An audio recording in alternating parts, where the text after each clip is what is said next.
आता पाहूया टॉप 9 मोठ्या बातम्या।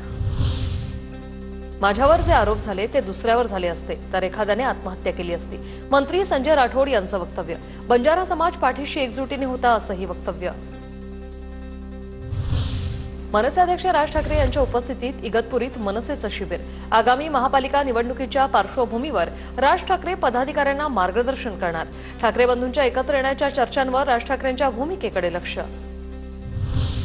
नाशिकमध्ये ठाकरेंच्या शिवसेनेत इनकमिंग। नाशिक पश्चिम मधून अपक्ष निवडणूक लढवलेले देवा वाघमारे यांचा 200 ते 300 कार्यकर्त्यांसह पक्षप्रवेश। ठाकरे गटातून मोठे नेते सोडून गेल्याच्या आणि मनसेसोबत युतीच्या चर्चांच्या पार्श्वभूमीवर इनकमिंग। कणकवलीत मंत्री नितेश राणे आणि ठाकरे गटाचे सतीश सावंत एकाच व्यासपीठावर। 2019 मध्ये सावंत यांनी नितेश राणेंविरोधात दंड थोपटले होते। आता एकाच व्यासपीठावर दोघांमध्ये उत्तम संवाद। राजकीय वर्तुळात चर्चा। अजित पवारांकडून हिंजवडी मेट्रो स्थानकाची पाहणी। रस्त्याच्या बाजूला पर्यायी जिना तयार करा, कॉस्ट वाढू द्या। पीएमआरडी आयुक्तांना अजित पवारांच्या सूचना। रायगड जिल्ह्यात निजामाच्या खुणा इतिहास जमा। छत्री निजामपूर ग्रुप ग्रामपंचायतीचं नाव आता किल्ले रायगड ग्रुप ग्रामपंचायत। स्वराज्याच्या राजधानीशी निगडीत निजामपूर ग्रामपंचायतीचं नाव अखेर बदललं। विशेष ग्रामसभेत निर्णय।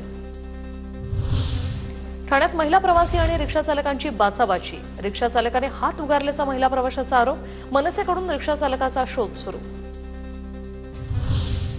विरारमध्ये मराठी भाषेबद्दल अपशब्द वापरणाऱ्या रिक्षा चालकाला चोपलं।